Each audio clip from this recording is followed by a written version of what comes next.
Good afternoon all of you. मैं माधुरी welcome करती हूँ आपका एमडी लो क्लासेस में। देखो, आज मैं आपको डिस्कस करने वाली हूँ आपके साथ सीआरपीसी का एक सेक्शन 125 जो कि डील करता है मेंटेनेंस के बारे में। देखो, भरण पोषण का हम चैप्टर सीआरपीसी के चैप्टर 9 में पढ़ते हैं जो कि सेक्शन 125 से 128 में है। अब देखो, यहां पर जो सेक्शन 125 में बात की गई है भरण पोषण की, उसमें बात करता है कि पत्नी, संतान या माता पिता, ये तीन पर्सन्स भरण पोषण लेने के हकदार है। ये किससे भरण पोषण लेने के हकदार है? अगर कोई पत्नी है तो वो अपने पति से भरण पोषण लेने की हकदारी है। अगर कोई पेरेंट्स है, माता पिता है, तो वो अपने बेटे से भरण पोषण लेने के हकदार है। अगर कोई संतान है तो वो अपने पिता से या माता से भरण पोषण लेने के हकदारी है। अब देखो, जब हम सीआरपीसी सेक्शन 125 के सबसेक्शन 1 में बात करते हैं तो हमें 4 पर्सन्स ऐसे बताए हैं जो कि भरण पोषण लेने के हकदारी है। तो क्या कहा? सबसे पहले कि एक पत्नी जो अपना भरण पोषण करने में असमर्थ है वो अपने पति से भरण पोषण ले सकती है। दूसरी बात करता है कि ऐसी संतान जो अभी मेजर नहीं हुई है, जो अभी माइनर है, तो वो अपने पेरेंट्स से भरण पोषण लेने के हकदारी है। तीसरी बात करता है ऐसी संतान, चाहे वो धर्मज है चाहे अधर्मज है, जो भले ही मेजर हो चुकी है लेकिन वो मानसिक या शारीरिक अवस्था के कारण अपना भरण पोषण करने में असमर्थ है, तो वो क्या कर सकते हैं? अपने पेरेंट्स से भरण पोषण ले सकते हैं। चौथी बात करता है कि जो माता पिता है वो अपने बेटे से भरण पोषण लेने के हकदार है। अब ये चारों पर्सन जब उस सामने वाले व्यक्ति से भरण पोषण की मांग करते हैं और सामने वाला पर्सन पर्याप्त साधन होने के बावजूद भी भरण पोषण करने में असफल रहता है या भरण पोषण नहीं करता, तो ये चारों पर्सन एप्लीकेशन लगा सकते हैं फर्स्ट क्लास जुडिशियल मजिस्ट्रेट के पास, जिसे हम शॉर्ट में बोलते हैं प्रथम वर्ग न्यायिक मजिस्ट्रेट या एफजेएम। उसके पास ये एप्लीकेशन लगा सकते हैं। जब एफजेएम के पास एप्लीकेशन लगाते हैं तो एफजेएम इन चारों पर्सन को मासिक भत्ता, मासिक रूप से मंथली हिसाब से उनको पे करवा सकता है। ये बात करता है सबसेक्शन 1। अब सबसेक्शन 1 में 3 प्रोवाइडेड और दे रखे हैं, 3 परंतुक और दे रखे हैं। इसमें पहला परंतुक ये कहता है कि जो क्लोज बी में हमने पढ़ा कि जो धर्मज अधर्मज संतान है जिसमें माइनर भी अपने पेरेंट्स से मेंटेनेंस ले सकता है जब तक वो मेजर नहीं हो जाता, लेकिन जब हम परंतुक 1 पढ़ते हैं उसमें ये क्लियर कहा है कि जो अवयस्क पुत्री है वो पिता को, जो अवयस्क पुत्री के पिता को डायरेक्शन दे सकता है कोर्ट कि वह तब तक उसको मेंटेनेंस देगा जब तक, भले ही वो माइनर बेटी मैरिड है, विवाहित है, लेकिन उसका पति भरण पोषण करने में असमर्थ है, तो उस माइनर मैरिड बेटी का भी वो पेरेंट्स भरण पोषण करेंगे। सेकंड प्रोवाइडेड कहता है कि ये चारों पर्सन इंटरिम मेंटेनेंस के लिए भी एप्लीकेशन लगा सकते हैं, अंतरिम भरण पोषण के लिए भी लगा सकते हैं। अब ये अंतरिम भरण पोषण क्या होता है?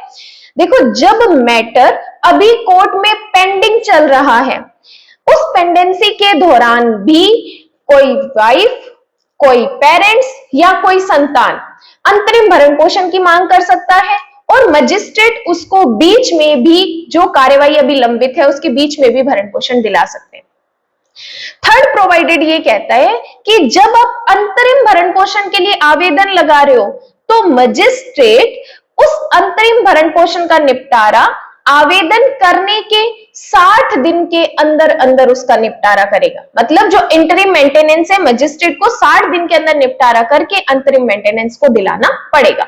अगर कोर्ट को ग्राउंड्स लगते हैं तो ये कोर्ट के ऊपर है। तो सबसेक्शन 1 में ये पर्सन मेंटेनेंस ले सकते हैं। एप्लीकेशन किसके पास लगाएंगे? फर्स्ट क्लास जुडिशियल मजिस्ट्रेट के पास लगाएंगे।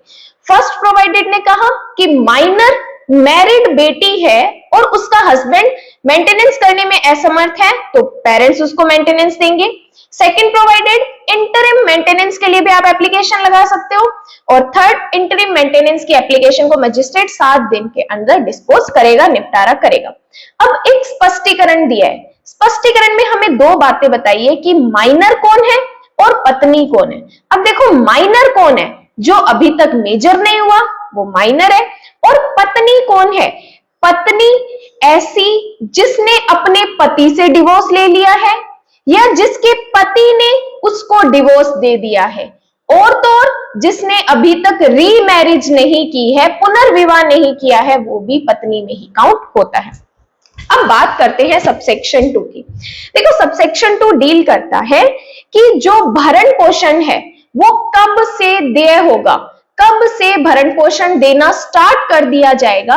तो इन्होंने कहा जिस तारीख को मजिस्ट्रेट ने आदेश दिया उस तारीख से भरण पोषण या अंतरिम भरण पोषण को देना होगा, उस तारीख से देना स्टार्ट करना होगा।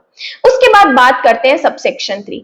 सबसेक्शन 3 बात करता है कि अगर मान लो जो हस्बैंड है, जो फादर है या जो सन है, जो बेटा है, वो भरण पोषण देने में असफल रहता है, बिना किसी रीजन के, बिना किसी पर्याप्त कारण के वो भरण पोषण देने में असफल रहता है, तो हम उसको पनिशमेंट दे सकते हैं। कितने टाइम की पनिशमेंट दे सकते हैं? 1 मंथ की उसको पनिशमेंट दे सकते हैं। ये कहता है सबसेक्शन 3। देन बात करते हैं सबसेक्शन 3 में भी 2 प्रोवाइडेड दे रखे।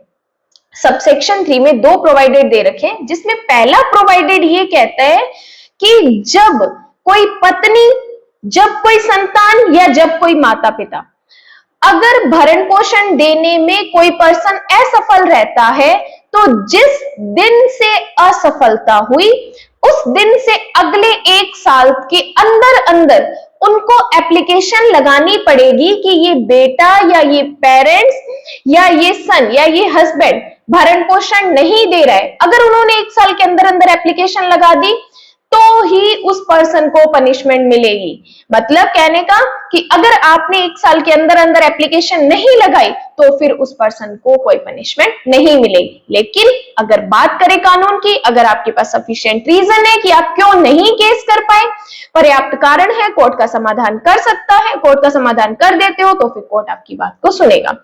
देन बात करते हैं परंतु 2। सेकंड प्रोवाइडेड कहता है कि कब कोर्ट आपको मेंटेनेंस दिलाएगा और कब कोर्ट आपको मेंटेनेंस दिलाने से मना भी कर सकता है। सेकंड परंतु कहते हैं कि कब कोर्ट आपको भरण पोषण दिलाने से मना भी कर सकता है। तो इसमें कहता है कि अगर कोई पत्नी बिना किसी रीजन से पति के साथ रहने से इनकार करती है तो कोर्ट आपको भरण पोषण देने से मना भी कर सकता है। दूसरी बात करें कि जब पत्नी कोई रीजन नहीं बताती कि मैं अपने हस्बैंड के साथ क्यों नहीं रह रही, तो कोर्ट ने मना कर दिया। लेकिन एक्सप्लेनेशन कहता है कि अगर फीमेल ये प्रूफ कर देती है कि जो हस्बैंड है वो किसी अदर फीमेल के साथ मैरिड है, या कोई हस्बैंड जो अपने साथ कोई रखेल रखता है, तो ये पत्नी के लिए एक सफिशिएंट ग्राउंड होता है कि वो पति के साथ क्यों नहीं रहना चाहती। ये बताता है एक्सप्लेनेशन में। अब देखो, अब इतनी देर तो कह रहे हैं कि पत्नी भरण पोषण लेने की हकदार है, संतान भरण पोषण लेने के हकदार है, माता पिता भरण पोषण लेने के हकदार है। अब सबसेक्शन 4 कहता है कि पत्नी भरण पोषण लेने की हकदार क्यों नहीं है, क्यों पत्नी को भरण पोषण नहीं दिया जाएगा। 3 कंडीशन हमें बताइए सबसेक्शन 4 में।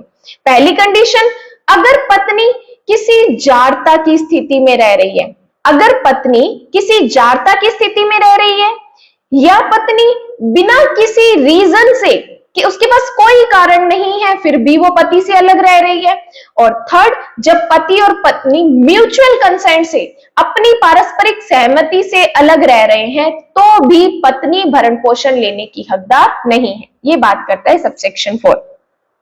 देन आता है सबसेक्शन 5। जब सबसेक्शन 4 में पति इन तीनों चीजों को प्रूफ कर देता है कि वो जारता की स्थिति में रह रही है, बिना किसी रीजन से अलग रह रही है, या म्यूचुअल कंसेंट से अलग रह रहे हैं, अगर पति ये तीनों चीजें कोर्ट के अंदर प्रूफ कर देता है, तो सबसेक्शन 5 में कोर्ट उस मेंटेनेंस के ऑर्डर को कैंसिल भी कर सकता है। कोई अंतरिम मेंटेनेंस दी है उसको भी कैंसिल कर सकता है, या कोई मेंटेनेंस का ऑर्डर दे दिया है उसको भी कोर्ट कैंसिल कर सकता है। ये था सेक्शन 125 के टोटल सबसेक्शन 5। आई होप ये आपको वीडियो समझ आई हो। अब बात करते हैं दो केस लॉज की।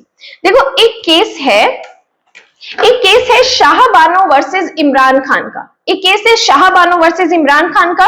इस केस में कहा गया था कि जो मुस्लिम फीमेल है वो भी मेंटेनेंस लेने का अधिकार रखती है।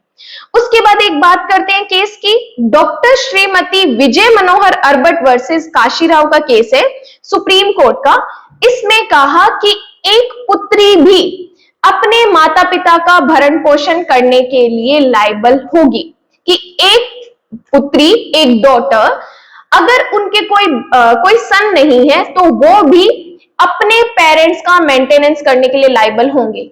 इट मींस कि पेरेंट्स अपनी बेटी से भरण पोषण कर लेने के लिए भी एप्लीकेशन लगा सकते हैं। तो ये दो इंपॉर्टेंट केस लॉज थे। आई होप आपको वीडियो अच्छी लगी हो तो अपने फ्रेंड्स के साथ शेयर कीजिए, लाइक कीजिए, सब्सक्राइब कीजिए and thank you so much.